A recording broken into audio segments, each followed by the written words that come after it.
Hi guys. Una, magpasalamat ko sa mga nagtuo og nagsupport. Kaduha, kay thank you kaayo sa mga naga-message sa ako Nadagan kay naga-message ako naga-inquire sa regarding sa tips, mga tutorial giunsa daw nako pag-abot dito sa YouTube. But mas na-trigger ko sa mga pangutana manggod unsaon pagsugod. So, ang unang problema is unsaon daw na pangit daw siya sa kamera.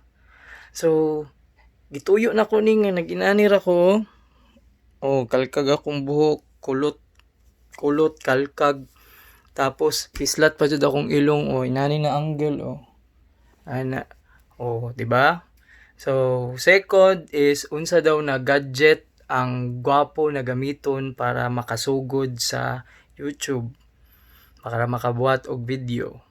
Katulo, wala day content unsa daw ang iyahang ibutang sa iyahang YouTube para makasugod na siya. So anyway, dili man good inana no.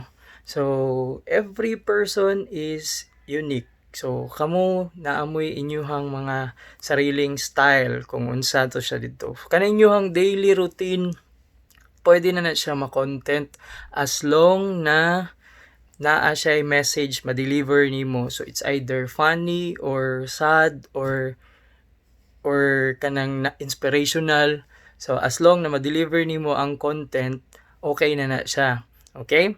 Then second, ang imuhang looks, ayo na ka problema sa imuhang looks. Kay mao naman gyud na siya. So kasagaran, mga problema sa angle, para sa kuha, problema ko sa kuha ang kilid, but ayaw na ka problema na pasagdiin na lang among bashers makabantay ana. Ang importante is nakadagan ka sa imuhang YouTube. Okay? Kay ang mga bashers, pasalamat na lang pud mo kay meaning nag-view pud siya sa imuhang video, so naka-contribute siya sa imuha. So pasalamat lang sa bashers. Okay? Pasagdiin na siya. Okay? Next is unsa ang gadget na gwapo gamiton. Dagan mga gadget na gwapo gamiton na mga mahal po yan. Siyempre kita dili mo ka afford. So kung unsa to imong gadget na nasa imuha karon, gamitan na kay sayang kayo ang oras. So kaya ra kayo na siya. So any gadget na nasa imuha, yun gamitan na siya. Okay? So be yourself. Ana lang gyud.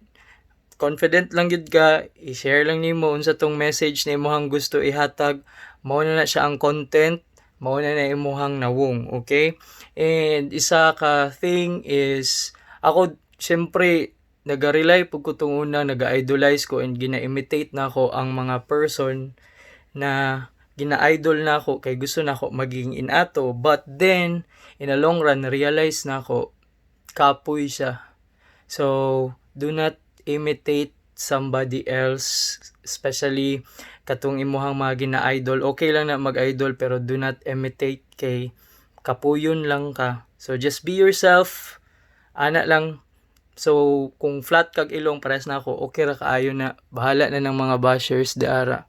Okay? Kung kalkag imong buhok, okay ra gihapon. Magwapo ra gihapon ta sa pananaw nila kadugayan. Alright? So pagsugod lang good, dali ra man na. And syempre daghan gyud mga inana sa first time. Sa mga first timer, daghan kayo mga problema ma-encounter kay syempre maulaw pa ka unsaon pag-approach, unsay imong buhaton, but then pag masugdan na nimo, diretso na siya. Okay? And yes, true na siya. Ang uban nimo na mga friends, ayan, hantod like lang na sila, but then maghulat na sila og result sa imuhang ginabuhat. So ayaw lang kayo pag effort dira og ayaw na kayo ka-depress kay normal lang na siya. So in a long run they will understand and they will appreciate you. Okay? So mo lang ni ako ang short na ma-advise sa inyo ha unsaon pag-start. So I hope ayan we will grow together. Kaya natin to. Okay? Bye guys.